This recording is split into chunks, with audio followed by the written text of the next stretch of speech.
Friends, we can all see that many white bloggers have millions of followers. Please support me too, because my followers are still few. Black bloggers also deserve to be famous. Raised fist medium dark skin tone. My friends, let's unite and lift each other up. Please press subscribe button and like. The glare in the glass. The Saturday sun, a deceptive golden eye, streamed to the Greenwood Mall skylights, laying warm, bright patches on a polished floor. Denise Carter stepped out of light and into the cool, climate-controlled air, her heavy purse a familiar anchor at her side. She was searching for a silver bracelet for her niece, Jasmine's birthday, a small act apiece amidst the weekend rush. To the casual observer, she was simply another shopper. But to the mall security detail, Miller and Davis, she was a silhouette of suspicion. Their professional detachment vanished, replaced by a tightening circle of surveillance.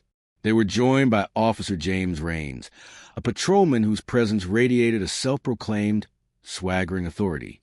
What they failed to see was a controlled fire simmering behind Denise's calm exterior, a resolve forged from 2 decades of disciplined service.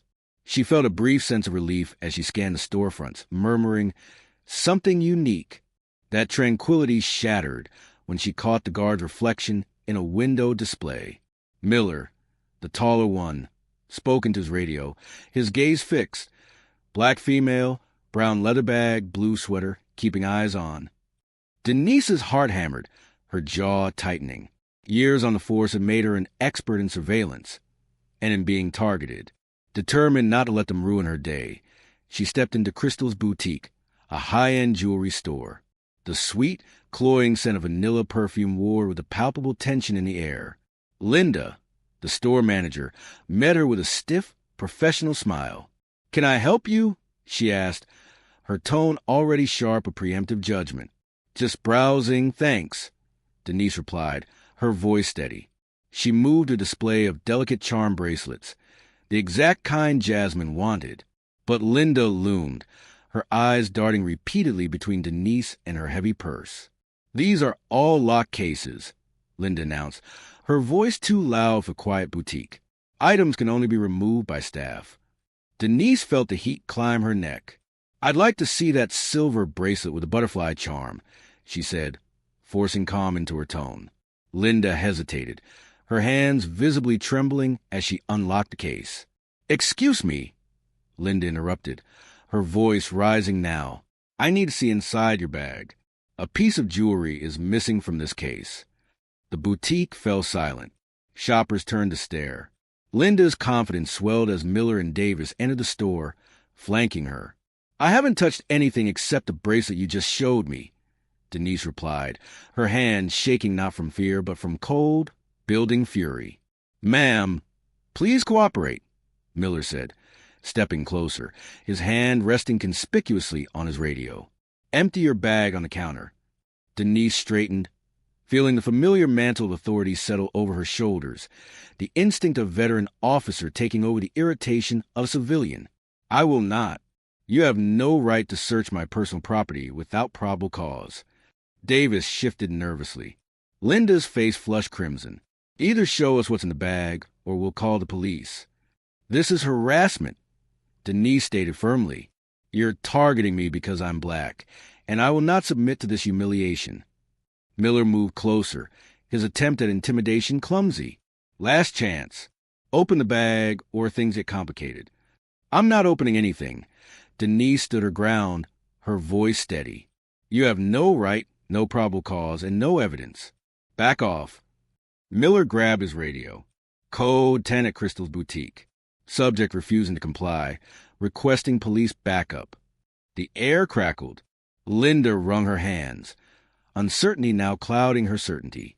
Denise remained resolute, her purse at her side, her eyes locked on Miller's. "You're making a very big mistake," she said quietly. Hashtag the miscalculated arrest. Suddenly, Officer James Raines pushed through the gathering crowd, his badge gleaming like a warning. "What do we have here?" he boomed, surveying the scene with a hostile gaze. Linda rushed to him. "She won't let us check her bag for stolen items." Raines focused on Denise. "Always the same story, isn't it?" "Officer," Denise began, maintaining her professional tone. "This is a misunderstanding that could be easily resolved by—" Without a word of warning, Rain slammed her against the boutique's glass wall. The impact rattled the display cases. Shoppers gasped. "Don't tell me how to do my job," he snarled, yanking her arms back roughly. "Hand behind your back now." "This is excessive force," Denise declared loudly, her voice controlled despite the humiliation burning in her chest. "I have rights, and you are violating them." Rains laughed, snapping the handcuffs onto her wrists. "You got the right to shut up while I add resisting arrest to your charges." The crowd had grown, phones everywhere recording the scene. Whispers of disgust mixed with calls that this isn't right, but no one intervened. Rains marched her toward the mall corridor. Denise's every step was a masterclass in controlled fury. She had faced down armed suspects and corrupt officers. She would not be bullied by mall security and a prejudiced patrolman. "You're making a scene for nothing," Rains announced loudly, playing to his audience. Should have just cooperated. As they reached the mall side exit in the patrol car, Denise turned to face the growing crowd.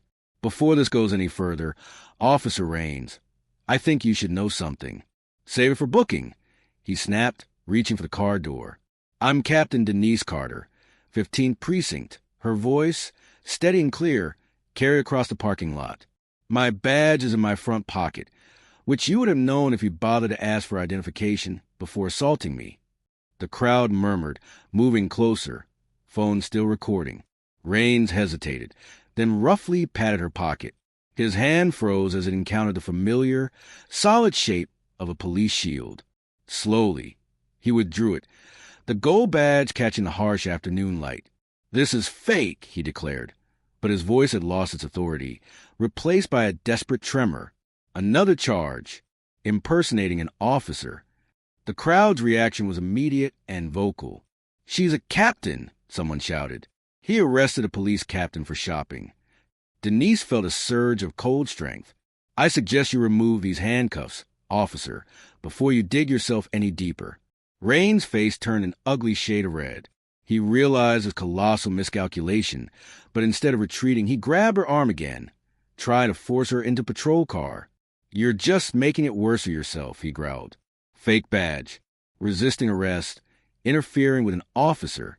The crowd's volume increased, their outrage palpable. Denise stood her ground, her voice cutting through the chaos.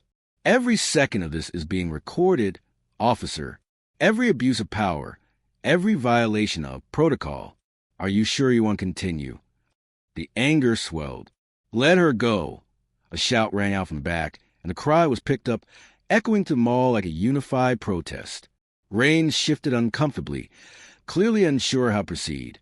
His usual tactics were backfiring spectacularly.